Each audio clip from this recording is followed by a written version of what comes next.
way we consume and share news today, it is largely rooted in social media outlets, a reason why it's crucial to look at what's being discussed online. From the hottest issues to trends, for our daily social media minute, we're joined by Erica. Good morning, Erica. Good morning. Happy Friday. Happy Friday. Did you get a chance to watch the match last night? Yeah, I started. I started to, and then, I get up at 5 in the morning every day. So unfortunately, I couldn't make it all the way till the end. But the first thing I did was open my phone to check the news. I share the sentiment with you completely because I was telling Adam earlier, just 15 minutes before the game started, I fell asleep and I missed an important match, it turns out. And so we're all caught up with the headlines. Let's get to those who were braving the late hours better clearly than both of us. An estimated 26,000 football fans gathered at Gwanghwamun Square. That's way more than anyone had expected. There were estimations, but there were far less than 26,000 initially. Anyways, thousands of fans gathered in Gwanghwamun Square in central Seoul. Some 1,300 officials from the Seoul City government, Jongno Police Station, and the Red Devils official supporters were there as well to root for the South Korean national team.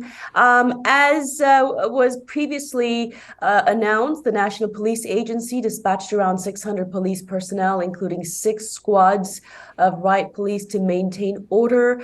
Thousands were seen moving in orderly fashion as the officials on site instructed a separate one-way entrance and exit while preventing jaywalking around the square. The plaza was also divided into sections, numbered sections, to allow easier crowd control and swift dispatch of rescue workers in case of unfortunate incidents. A security official was dispatched every few meters to maintain order all the way until the end. Police officers stood in formation outside the supporters area as well. And after the game, it was really great to see citizens helped gather up all the trash. They cleaned up the area before heading home. All right. So orderly, clearly a good, well-mannered, because we're streaming images of what happened at Gwanghwamun Square last night, and it is crowded, and people are very ecstatic too, huh? That's right. All right. Over in Qatar, many South Korean fans cheered for Team South Korea as well with the familiar chants. 대한민국. Yes. Korean flags, red T-shirts, jerseys evident. It was quite a sight to be seen, let's be honest. Yeah, and it wasn't just Korean flags and, T-shirts and the chants. Some dedicated fans, several of them actually, were photographed wearing their own masks to show their support for Son Heung-min. Some actually built their own masks using a 3D printer. So many questions. Why do you have a 3D printer? Do you work in the industry? Who knows? But clearly showing their support in different ways. Fans clearly want to show that they are standing with Son Heung-min in spirit and they're behind him all the way. It's interesting enough that some of these fans were not even football fans. That's right. You know what? Several of these fans were actually not even Korean. Some foreign fans of the Taeguk Warriors and Team South Korea were seen at the Doha Stadium waving the Korean flag. Many of them told reporters that they were rooting for Team South Korea because they were fans of Korean culture and fans of K-pop and, of course, fans of BTS. Apparently, there was so much influx of orders, food, namely, that some of those apps crashed. Yeah, delivery apps. Some of them crashed as the number of food orders soared ahead of the first match for South Korea. Customers say that it took more time than usual to process the payment on the app, and some said that their order simply did not go through. The error occurred at around 8:30 p.m., 8:40 p.m., all the way until a little after 9 p.m. And as orders were expected to surge, some of these apps temporarily halted all delivery services in some select districts, including the Gwanghwamun area and some parts of Jongno-gu district as well. I feel like I missed out on a night of celebration, right? And so next Monday, I'm going to try to fare better. The match against Ghana. All right, let's do this together, Lena. We can do it. We'll have a story to tell our listeners. Yep. All right, on to our second story of the day. Hyundai to revive, really? The Pony Coupe with legendary car designer in the industry. This sounds exciting. That's right. Just yesterday, Hyundai Motor announced that it's going to recreate the 1974 Pony Coupe concept car with the model's original designer, the legendary Italian designer Giorgetto Giugiaro. And the car will be unveiled in the coming spring, so not too far now. The Pony Coupe concept was unveiled at the 1974 Torino Motor Show. And at the time, its prototype was ready for mass production, but the automaker could not start production due to the domestic economic situation. So it was kind of lost to history, this concept car. And almost half a century later, Hyundai Motor contacted Giugiaro, this man is referred to as the spiritual father of the company. He designed the first generation models of Hyundai vehicles, including the Pony XL, Presto, Stellar, and Sonata. And they contacted him and asking him, could you rebuild that concept car you designed almost 50 years ago? Almost 50 years. We have better Yeah. tech. We have better systems in place. We promise this time there will be mass Yes. production.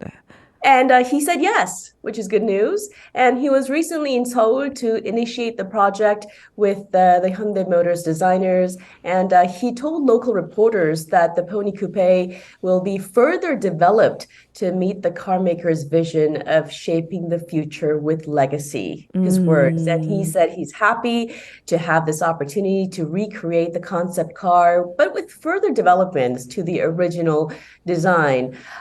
He said he has seen some of the initial works that the Hyundai designers have done, and it looks great already. So let's talk about this car a little bit. Yeah. The Pony Coupe concept design inspired so many car designers all around the world at the time. The legendary designer hinted that the new coupe would be a simple but modern car. He really stressed the word simplicity because that's what he pursues as a car designer. And to quote his own words, these days, we see car makers trying to show off everything they have in one car, and that sometimes surprises me. Everything needs balance.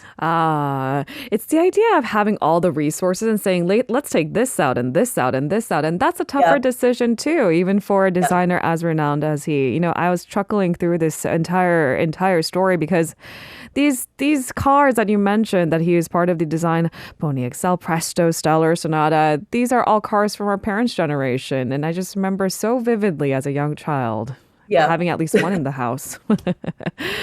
All right, let's tell our listeners a little bit more about the designer himself, just in case they're not all caught up. Now, the names of some of the other cars he has designed over the years are instantly recognizable. So maybe now you'll get familiar with his name. Yeah, so he has worked on both supercars and popular everyday cars. He's the mastermind behind the designs of Alfa Romeo 105 series coupes, the Lamborghini Cala, Maserati Spider, and Ferrari GG50. And to name just a few. Humble portfolio. And, he was, excuse me? Humble portfolio. It's such a massive A one. very humble portfolio. And he was named Car Designer of the Century back in 1999. He was inducted into the Automotive Hall of Fame in 2002. And more than any other car, he is most famous for designing the DMC DeLorean. And for those of you who are going, what is that? That car was the car featured in the Hollywood blockbuster Back to the Future. It shares kind of the boxy design to the Pony Coupe, doesn't Yes. it? So there you have it. So if you're a lover of these vintage cars, this might be an exciting moment for you. Now, as for being shortlisted to actually own the car, that's a whole different story, isn't it? Uh-huh. I don't even know how you go about it. But it's exciting. I'm super excited to see what it would, how it turns out, actually. Just from a sheer design perspective. So there you go. The Pony Coupe will be revived with the legendary car designer Giorgetto Giugiaro. All right, on to our Yes. last story of the day. Shall we move on? Sure. So we mentioned BTS just a few minutes ago how many foreign fans in Qatar right now were supporting for the South Korean team.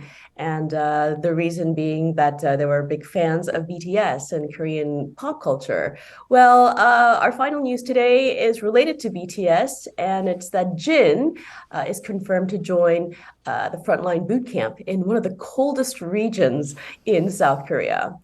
It's going to get really cold starting next week, apparently. Oh, really? And in just a weeks ahead, he goes into boot camp. I mean, we saw it coming. I mean, there were little signals here and there that the members of BTS, one by one, would enlist. I guess we just Correct. didn't have a specific timeline. Now we do. December 13th is when he goes. December 13th is the day, just days after his 30th birthday. You know, he will undergo a 5-week training program at a division in Yeoncheon in Gyeonggi-do province, and he will later be assigned to a local unit.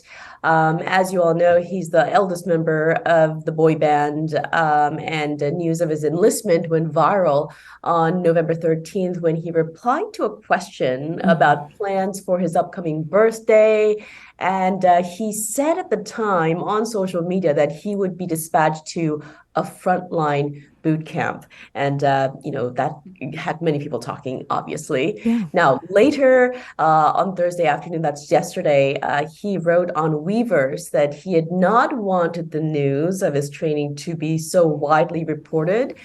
He actually asked fans not to come see him off. That is because there would be too many people, and there would be others starting training on the same day, and he really would prefer the military base not to be overly crowded just because of him. The army is good at really rallying behind the wishes of the members, so we'll have to wait and see. Now, where some of these high-profile celebrities serve or start training gets a lot of publicity too. What's the reputation for the 5th Infantry Division? Well, it's known for its harsh winters, like I said before. It's a tough unit to serve in. It's the 5th Infantry Division, and it sees some of the coldest temperatures in Gyeonggi-do province. For example, last year, the temperatures in the region plummeted to minus 20 degrees Celsius, and back in 2018 to minus 26 degrees Celsius in the month of December and January. Have you seen such numbers? I've never experienced in my life. Ugh. Just thinking about it makes me cold. Anyways, other famous Korean celebrities who served at the facility include actually Rain, who served as an assistant instructor at the facility. I won't name who, but apparently we have a dedicated army amongst our team too, and she would like to relay, our poor little Jin. I don't think he's little anymore. No, grown he's not man. at all. All right, so BTS Jin is the first of the members of BTS to begin his mandatory military service. Thank you so much, Erica, for a week's worth of coverage. Pleasure. Have a good weekend. Have a good weekend. If you're listening to our program using the podcast service, just a reminder that we do go live Monday through Friday, 7 a.m. Korea Standard Time. So tune in and help us make the show more informative by giving us your input. See you bright and early on Good Morning Seoul.